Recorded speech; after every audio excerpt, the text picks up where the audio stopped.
Duol mong'ere kaka the National Council for Persons with Disabilities osebedo ka chiwo kony mag sunscreen ne jogoeko mantiere koda albinism madirom 3,800 e kor gwenge ma pacho kendi. E iko hala margi mar duol noero nagitiyo koda $40 million mar chiwo mich mag lotions ne nyithindo kaachiel koda jomadongo mantiere koda albinisms mantiere kor gwenge ma pacho kendi. Like the albinism program. But further to it, I want to say that we also need to ensure that we create more awareness to the society with regards to persons with albinism. Just on Sunday, the day before yesterday, I received 3 parents. One is a man, and we must commend men because men are the ones who take off when we get born with albinism. But also young ladies who have gotten children with albinism and who are facing a lot of ostracization in society because of getting children with albinism. So we need to do more awareness so that the society can fully understand persons with albinism as full and equal citizens of the society.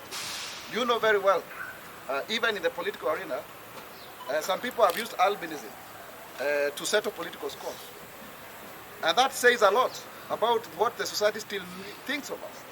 So we have a long way to go, and we hope that with all the efforts that we are making, that persons with albinism will have the dignity that they too deserve. Finally, is to say that we were able to lobby under my leadership to have the position of the Africa Union Special Envoy on the rights of persons with albinism.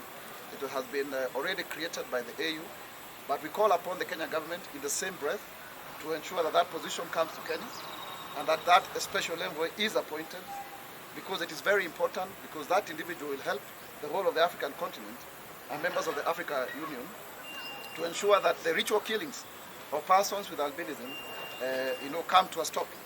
And also at the same time, Kenya was very critical, together with the government of Somalia, interestingly, in ensuring that we have the position of the United Nations independent experts on the rights of persons with albinism. Ike Iro, who was appointed, she served her 6-year term. It's ended. So the position is now open. And I think by 15th April, people are applying for it. So we would also want to see somebody from Kenya possibly occupy that position, because Kenya is the one actually which supported the renewal of the mandate under the Office of the High Commission for Human Rights. So those are 2 critical issues. We at Albinism Society of Kenya, under my leadership, we will have the Albinism Africa Festival by the end of this year, possibly in November. You know, we started the Mr. and Miss Albinism so that we can show the beauty and talent of people with albinism. So we are now going to do for Africa, after we've done for East Africa, and in 2018 and 2016 for Kenya. So we would want to continuously depict persons with albinism positively. I think you can see them now in billboards. You can see them now in music. It all started with us here. You can see them now in the Kenya prisons. You can see them in NYS. All of these are programs that I started myself, so that we can show persons with albinism they have something to contribute.